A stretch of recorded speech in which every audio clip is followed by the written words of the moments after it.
Inside your spotlight this morning, we find out a little bit more information about the Greek embassy set up in Panama with parallel accreditation to Trinidad and Tobago. To do so, I want to welcome His Excellency Ambassador Efthymios Efthymiades, the new Greek ambassador to Panama. Good morning to you, sir. Good morning. How are you? So far, so good. How are you doing? Excellent. It's a pleasure to be here this morning with you. It's a pleasure to be in Trinidad and Tobago. My first time here. Just presented credentials to Her Excellency the President of the Republic. How do you find Trinidad and Tobago so far? So far, fantastic. It's been a great experience. It's a country with unique characteristics in the Caribbean region, and I'm very glad that I'm non-resident ambassador of Greece to Trinidad and Tobago with seat in Panama. All right. So tell me about the significance of establishing the embassy in Panama.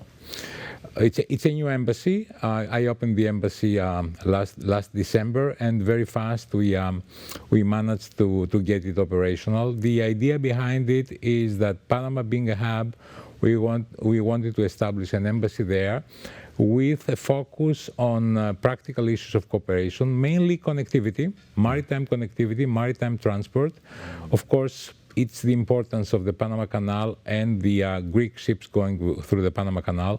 Also the fact that a big number of Greek-owned ships have their base in Panama. On top of that, we have a very important Greek business community in Panama, so that gives us a very good regional perspective. Yeah. From Panama, we cover another 7 countries, 6 of them in the Caribbean region. Okay.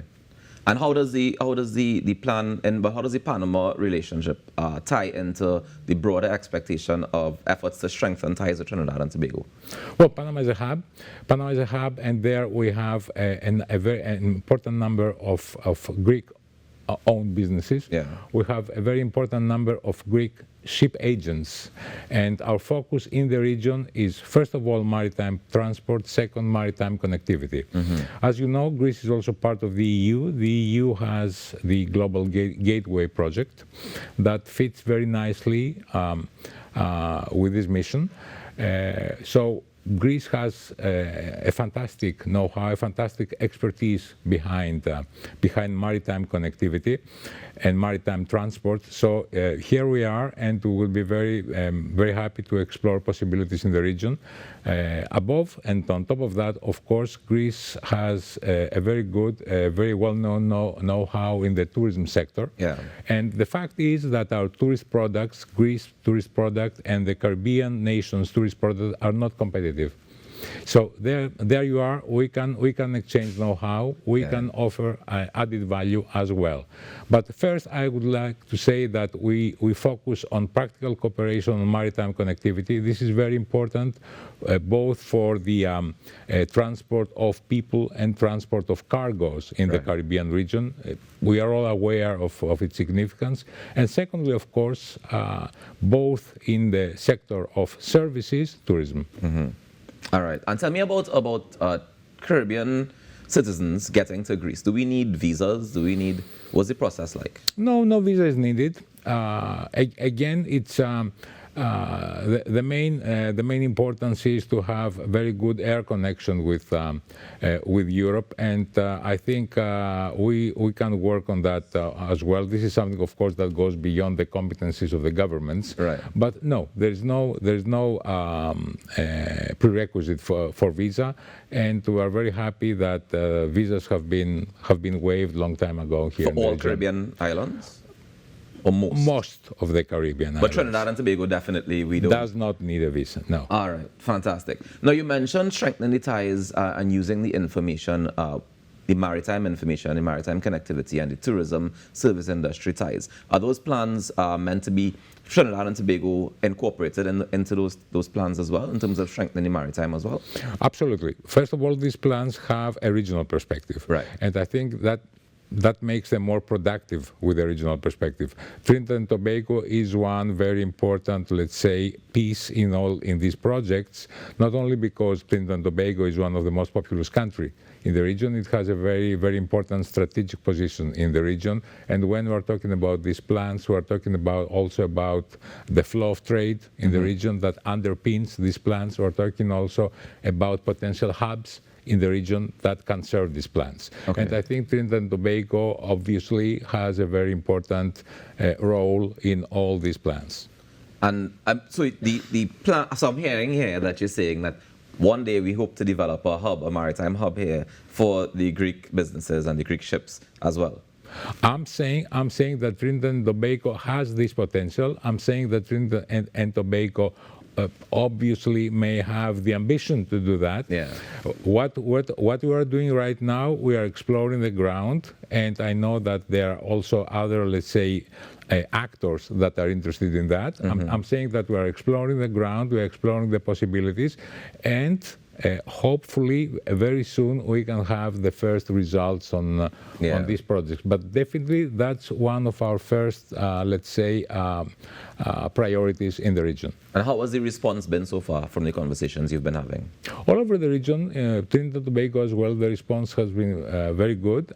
People actually, this is a project that has been around for some time, so it's very easy to gather all the necessary information.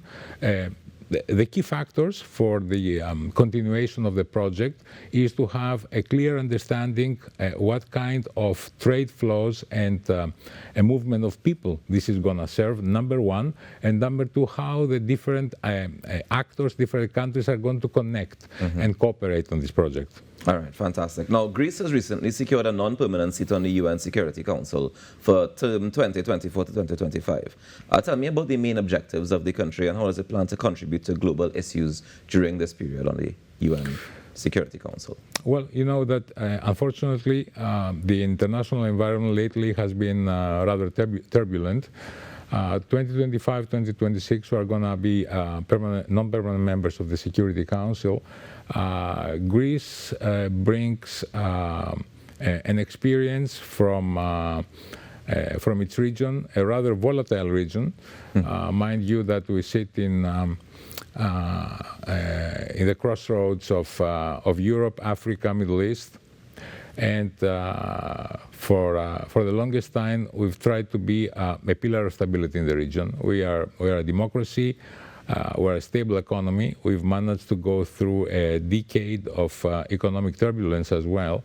So we bring that expertise from our region. We bring the resilience of our society. We bring a thriving democracy. And we want to cooperate with like-minded states. We want to cooperate with Trinidad and Tobago as well to promote that agenda. That agenda includes also our focus on policies to combat climate change, policies for the environment, for environment-friendly transport as well. This year we had in Greece the summit of our Ocean Conference, pivotal initiative that brought together leaders from the Caribbean region as well. Yeah. And how was the conference? The conference was a success, especially with a focus on countries, on smaller countries, on countries actually on insular countries. So I think that in maritime transport and in developing a maritime transport that's friendly to the environment and connecting business and these climate-friendly policies, it was definitely a success. Do you think that where we stand now, is it the climate change situation that you're talking about, is it reversible, or can we stop the damage that's being done? Or, I mean, we try to do all these things now to rectify, the clean maritime, clean ship and transport, as the case may be. But are we too late, or is there hope? I'm not going to give you an answer as a scientist. I'm not a scientist. I'm a diplomat. So I'm going to tell you that from our side, also from the government side, what we're going to do, we're going to make sure that we will have the right response of the governments and the right response in the connection between government and business that will serve that objective. Okay. And as diplomats, that's what we are trying to do. And I think so far, although we don't have 100% of what we want, I think we're moving there. Move in there, we get in there. Yeah. All right, we mentioned maritime transport several times. I wanted to talk a bit about maritime education. Are there opportunities for collaboration there as well? Absolutely, and thank you for bringing this up. Maritime education is also very important. We have Greek businesses that are interested in maritime education in Panama as well, sponsoring maritime education in Panama.